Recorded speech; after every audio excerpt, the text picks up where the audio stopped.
lorsqu'on est disciple, Alhamdoulilah, comme mes frères musulmans disent, si tu tombes dans une famille qui a la même croyance que toi, mais si tu tombes dans quel rapport y a-t-il entre la lumière et les ténèbres, il y aura clash. Dans un monde de plus en plus complexe, les timides n'ont plus leur place. Soit vous êtes de Dieu, soit vous êtes du diable. Choisissez votre camp. Bienvenue à l'aventure de l'école du disciple. Toujours un honneur et un plaisir de vous avoir parmi nous. Bonjour Madame Ghislaine. Bonjour Mentor Gaëlle. Comment se passe l'école? Ça va, j'apprends. Ok. J'espère je vais arriver à l'université. Bon. L'école, avec l'apprentissage, ça donne toujours. Donc Madame Ghislaine, on a la 18e leçon, c'est ça? La 18e leçon, on va faire la séparation avec la belle famille. Avec la belle famille. La belle famille. J'ai lu d'entendre, là c'était dans Matthieu, non? Je crois Matthieu 9, quelque chose, 25. Que celui qui veut me suivre.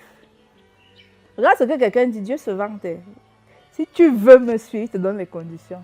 Celui qui veut me suivre, qui renonce à lui-même, à sa famille, à sa belle famille. Parce qu'il dit que celui qui aime son père, sa mère, ses frères, plus que moi, n'est pas digne de moi.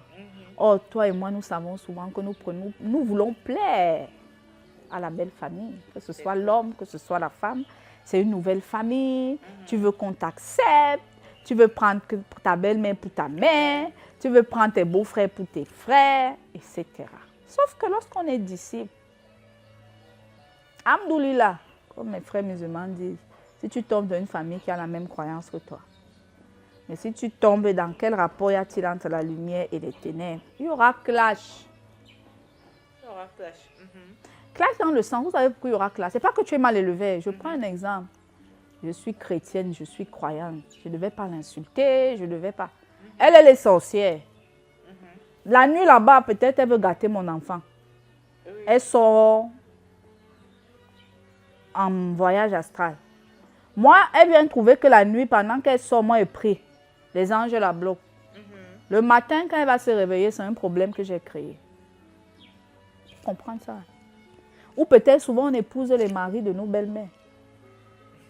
Ou les femmes. C'est vrai. On en discipulaire. Écrivez en commentaire parce qu'on va dire que je raconte. On te donne une femme à marier, en fait, elle est la femme de son père.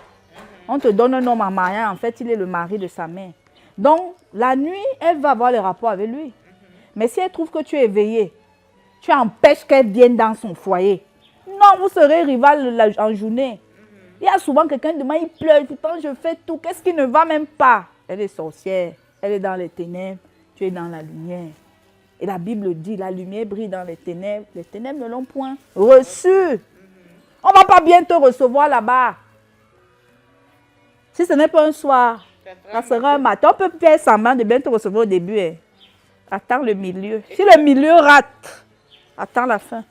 Mais est-ce qu'il n'y a pas moyen d'agir de manière discrète ou bien de faire comme c'était Aman qui avait dit que, écoute, moi je suis obligée. Puisque quand, même si Madame Ghislaine, même si vous priez de manière discrète, quand vous priez là, vous envoyez les bombes là-bas, non? Même si tu pries dans ton cœur et par la foi.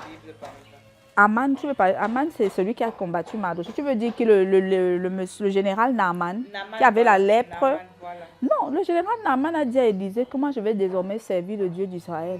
Mais en chair, quand le monsieur là va aller chez les marabouts, il va l'accompagner. Oui. Tu comprends? Je ne sais pas comment il va dire. Je vais vous dire une chose avec les esprits. Je ne sais pas si quelqu'un est allé chez les marabouts avant. Quand tu pars chez un marabout, moi je me souviens, quand on m'a amené chez les marabouts, quand j'étais petite, je suis allée une fois. Tout le monde faisait des trucs là. Quand on est arrivé à mon tour, la maman là a dit qu'elle ne croit pas. Que celle-ci ne croit pas en ce qu'on fait ici. Ah ouais. Oui. Vous comprenez ce que j'ai envie de dire que on ne trompe pas les esprits. Ça veut dire que Naaman qui te dit que moi il va accompagner le roi là-bas, mais que Dieu sache que je suis avec lui. Quand il est là-bas, il ne croit pas. Vous croyez qu'il croit aux esprits là?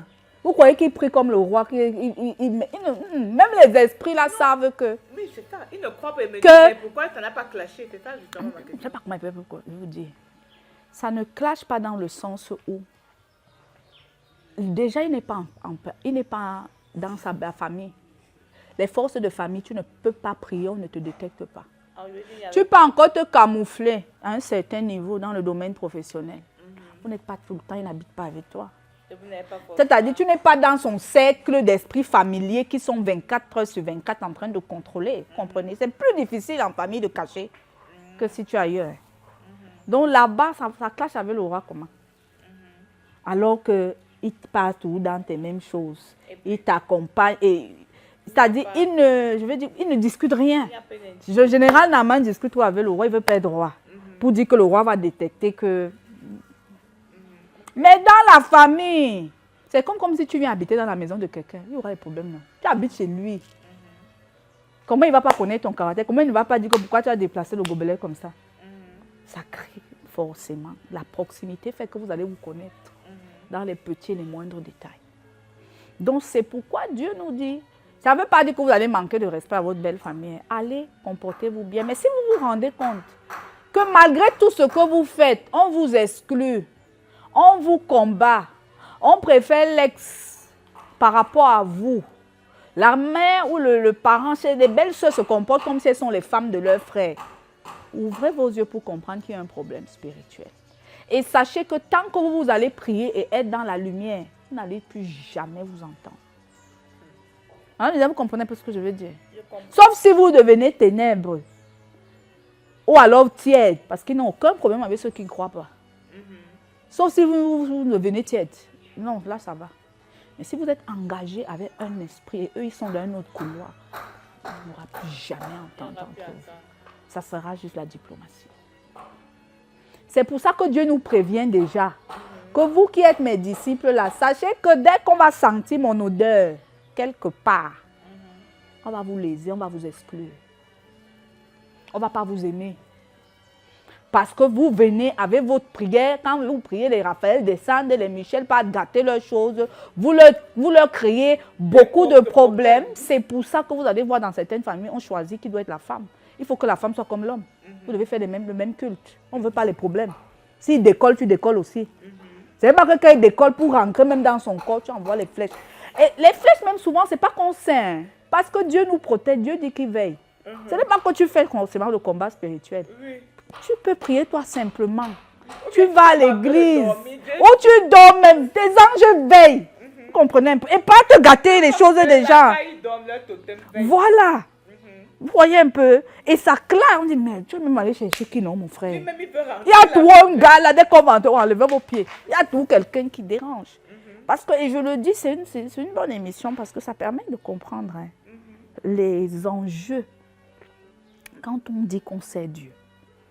Vraiment, ceux qui ne sont pas avec Dieu ne vous aident. Comprenez ça, hein? Surtout dans la famille, j'insiste. Surtout les racines là. Nous on sort. Oh non, on ne va pas t'aimer. Parce que chaque famille a été dédiée ou dédicacée à une divinité. Toi, tu viens avec ta divinité là que, oh, il y a une divinité depuis des millénaires, depuis qui est là et que les gens, non, toi tu viens détruire un cycle. Non? Donc, j'annonce aux disciples que apprenez à ce qu'on ne vous aime pas. Si tu es le genre de personne que tu es gêné parce qu'on te calomnie, parce qu'on t'exclut, parce qu'on dit n'importe quoi sur toi, Jésus a dit que ils vont dire toutes sortes de choses contre vous. Sachez pourquoi ça ne prend pas. Et ça fait quand même, maman, je ne sais pas si tu savais ça. C'est quand même étonnant. Tu te dis quand même que... C'est étonnant, je suis en train d'apprendre là, moi. Oui. Que donc si moi je suis dit oui, ça ne va pas aller. Tu vas empêcher. Tu vas pas leur faciliter la tâche. Ils ne vont même plus contrôler leur enfant comme avant. On va te détester. Vous comprenez donc pourquoi le conflit, belle famille, ne finit jamais, non? Pour certains. Quand tu pars en mariage, tu vas t'atouer à tout un conflit là qu'on dit que mais ça ne s'arrête pas. Ah, ok, d'accord. Tu comprends ce que je veux dire? Que quand tu vas en mariage quelque part, rarement tu vas voir quelqu'un qui te dit qu'il est à l'aise dans sa belle famille. Bon, c'est vrai qu'il y a des créatures qui vivent aussi ça. Hein. Je veux dire que tu peux ne pas être disciple. Tu es une simple créature, tu vis aussi qu'on ne t'aime pas, mais pas pour les mêmes raisons, parce qu'on contrôle ton foyer. Hein. On va seulement on va te faire du sale. Mais ils ont accès. Maintenant, on va te faire des abus, tout simplement, parce que tu n'as pas de force. Donc, la 18e leçon, c'est terminé. C'est terminé. Séparation avec la belle famille, c'est le lot des vrais disciples. Des vrais disciples. Ok, alors ciao, ciao, on va à la prochaine leçon.